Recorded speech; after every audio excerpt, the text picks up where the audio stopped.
my name is Rebecca Powers with SLCT, and here is what's happening in Sterling and Lancaster.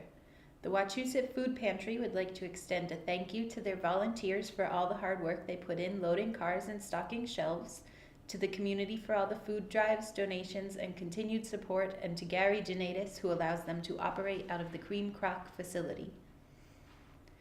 The Wachusett Toastmasters, number 7677, meet every Thursday at the Thayer Memorial Library from 7 to 8:30 p.m.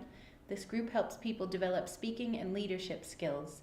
For more information, visit the library's website at www.thayermemoriallibrary.org. The new Sterling Senior Center will be opening soon, and with the new space comes new programs being offered. Some of these events include beginners French class, chair Pilates, journaling, and even an art studio, just to mention a few. If you're interested in these classes or just want to know what other classes the Senior Center offers, call 978-422-3032.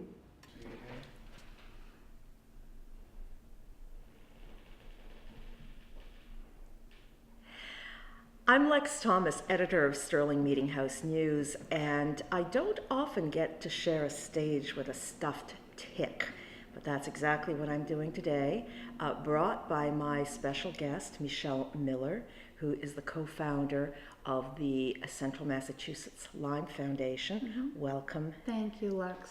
And I know that you've got all kinds of information coming up and a conference coming up. First of all, tell me about this little guy, and you've got a container here behind him. What are we looking at here? Okay, well, I like to bring these ticks to the schools. I've been going out to a lot of the health classes.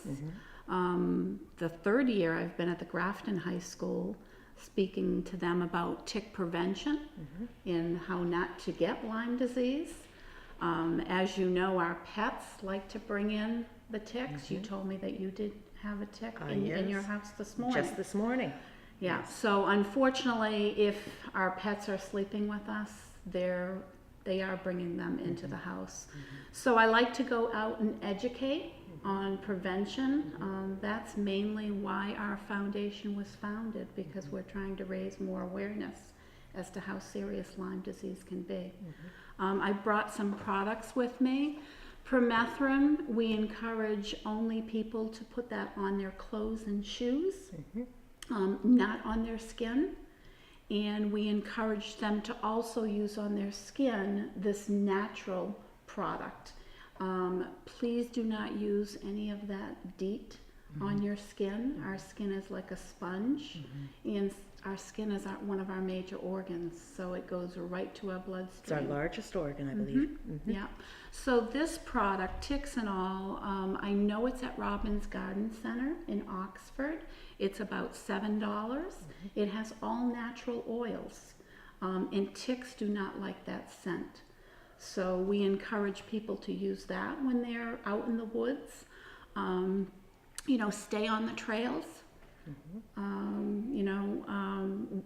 Really check your check your pets before they come into the house, and before you go to bed. Just one of those things that you were just saying about my own pets, and I have cats, mm-hmm. and they are indoor cats. Mm-hmm. However, they do go into our breezeway and from there into our garage. Okay. So the fact that they are indoor pets really is not a guarantee by any means that they are not going to bring ticks into the house. And I think that's really important for our viewers, because it is. I think sometimes people think, okay, well, I don't have an outdoor pet, so I don't have to worry about this, but ain't necessarily so. No. And we encourage people also to do daily tick checks on themselves, mm-hmm. especially before they go to bed, mm-hmm. because if they don't do that and they're sleeping for eight hours, sure. That tick's been feeding mm-hmm. for a long time. Mm-hmm. Mm-hmm. And unfortunately, they can be transmitting mm-hmm. Lyme disease and other co-infections of Lyme disease during that time. Within that time. So it's really important to watch your pets and check yourselves. Mm-hmm. For any, because they are out there. Absolutely. Mm-hmm. Absolutely. The Neshoba Community Partnership for Children presents Active, Overactive, or Hyperactive, a discussion about ADHD. This lecture will be held on April 7th at the Florence Sawyer School in Bolton at 6:30 p.m. To register, email cmaxfield@nrsd.net. Introduction to Quilling will be held on April 5th at 6:30 p.m. in the Thayer Memorial Library. This workshop will teach you about quilling and demonstrate some of its basic techniques. For more information, call the library at 978-368-8928. The Atlantic Union College will be offering a special 9-week program titled Financial Peace. This program will run from March 27th to May 22nd and will discuss many financial struggles people are confronted with today. For more information or to register, go to www.auc.edu/FPU. Yeah. You've got a convention coming up. This is the second Yes. annual convention, your Central Mass Lyme Conference. Mm-hmm. Tell me about this, and when is it, and where, and how can folks get involved? Well, Lex, May is Lyme Awareness Month. Correct, I remember that. Last year, we were able to have Quinsigamond Community College sponsor our whole conference, which was a godsend. But we did it last March. The weather wasn't as favorable, but we still had over 500 attendees that day. Yeah. So our board, now that we're a 501c3, our board decided to have one this coming May because that is designated Lyme Awareness Month. Sure. And we anticipate probably up to 1,000 attendees this year. Amazing. We've kept the ticket prices quite reasonable. We do have a sponsor who's going to be taking care of the box lunches for us. Wonderful. So everybody gets a box lunch. Everybody gets a box lunch. And where is the event? It's at Worcester Technical High School. Okay. Last year, Quinsigamond Community College, it's a wonderful campus, but we really outgrew the space. Right. Wow. That's amazing. amazing. Which is amazing. By your Yeah. second year. Right. So it's all one level at Worcester Technical High School. Yes. And the auditorium holds up to 770 attendees, which that's what we needed. And we also have larger classrooms. Fantastic. And that school is at 1 Skyline Drive Yes. in Worcester? Yeah, near Green Hill Park. Okay. And it's an all-day event. It's an all-day event. So registration's at 8:30, but tickets at the door will be $20. So we're encouraging people to order online now. Where they're $10, Where right. they're $10. Right. And then we are having this catered, so we need a count Sure. as early as possible. Of course. Of So course. we have enough lunch. Right. And for information here, people can They can go contact to you our in several ways. website. So we have several ways. They can call me toll free at 888-511-LYME, 5963. They can email us at centralmasslyme@gmail.com. Or they can order online at our website. It's www.centralmasslymeconference.com.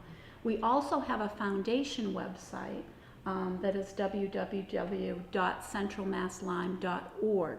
So if you need any additional information, like for our support group meetings, that's where you can find that information. Now, tell me about the support group. How often does that meet? Okay, we meet generally the second Saturday of every month. And where are those meetings?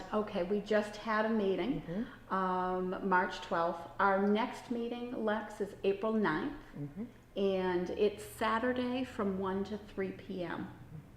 So we bring in guest speaker every meeting.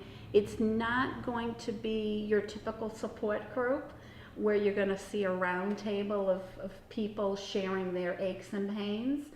We bring in guest speakers that I call healers, and they come in and share their advice on getting well.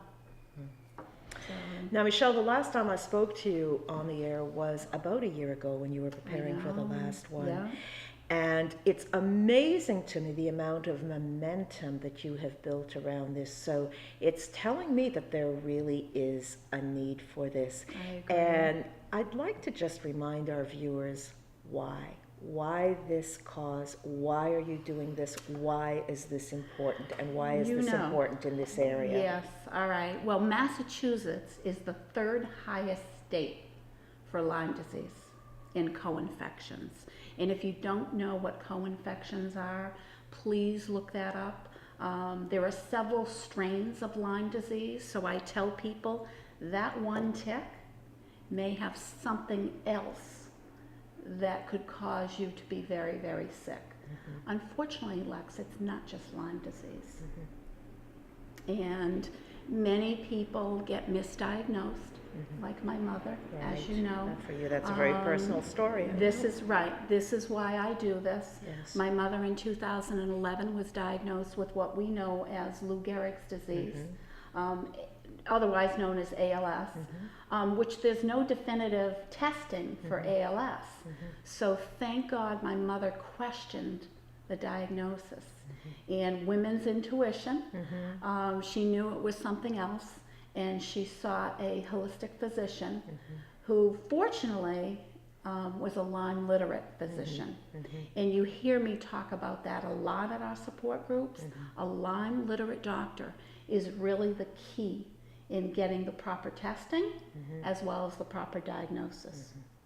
And shortly after my mother did seek a Lyme literate doctor, we did find out that in fact she did have late stage Lyme disease. So she already had it for she already had it, and by that years. time, once somebody gets a late when somebody gets a late diagnosis, it's much harder to treat.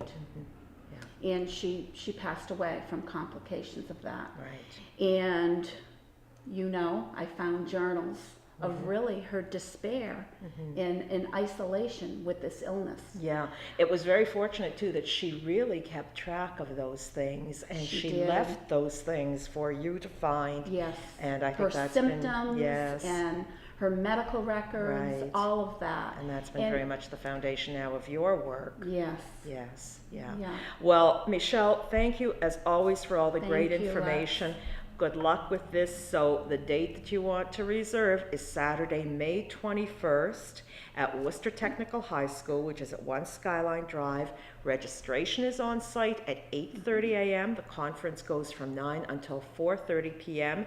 If you get tickets in advance, it's $10. At the door, it's $20, and that includes a catered boxed lunch. And lots of information. We'll be posting as well the addresses where you can get information. Thanks again so much, Michelle, and good luck with the conference. Thank you. The Neshoba Board of Health will be holding a rabies vaccination clinic on March 26th. This will be held in Lancaster at Highway Garage, 435 Center Bridge Road from 10:30 a.m. to 12:30 p.m. The Lancaster PTO will be holding the annual MRE Lip Sync concerts on March 31st and April 1st. For more information, contact the school at 978-368-8482. There will be a spring training model railroad show on April 3rd at the Embassy Suites in Waltham. For more information, visit their website, www.hubdiv.org. The Conant Public Library would like to announce that Ancestry.com is now available to its patrons through the library's website, www.sterling-library.org. If you need more information on how to become a member, call 978-422-6409 or stop by the library. I'm Rebecca Powers, and that's what's happening. If you have a local event you'd like to see on this program, contact SLCT. SLCT is looking for more volunteers to help with filming and editing. If you know someone interested, have them contact us at 978-733-1139 or email slc.tv810@gmail.com. We'd like to remind you to find us on Facebook and YouTube.